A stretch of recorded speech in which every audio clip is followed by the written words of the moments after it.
Битолскиот бизнисмен и почесен конзул на Белорусија во земјава Борче Марковски се наоѓа во Србија, но не е во бегство, туку имал бизнис обврски, тврди неговиот адвокат. Марковски ја напушти државата на граничниот премин Табановце, откако Струшкиот суд му го врати пасошот кој претходно му го одзеде како мерка на предпазливост.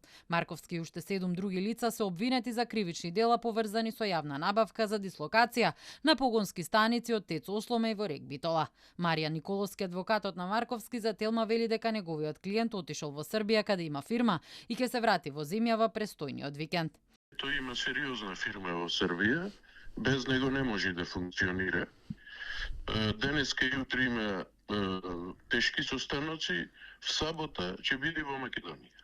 Значи, не станува збор за бегство, тој има силна гаранција ставена и така натаму. Значи, ова е на крајот на грижата не се чувствува ни виновен. Ние стакаме да отпочне студењето, брзо да се заврши, затоа што сметаме дека ќе ја докажеме невиноста. Гаранцијата која понудил Марковски е во износ од 5 милиони евра во недвижен имот.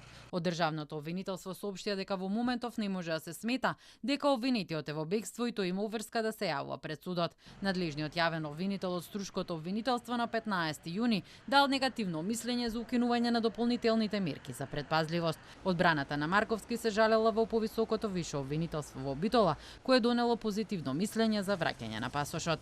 Како аргументи за ваквата одлука, висшиот јавен обвинител изнесува став дека со определената гаранција се исклучени околностите кои укажуваат на опасност од бегство на обвинетиот. Воедно се прифаќаат аргументите на одбраната дека обвинетиот поседува фирма во Република Србија, чие работење е сериозно доведено во прашање и постои можност да биде нанесена ненадоместлива штета, доколку тој во најкраток можен рок не отпатува таму за да потпише документација во врска со работењето на фирмата.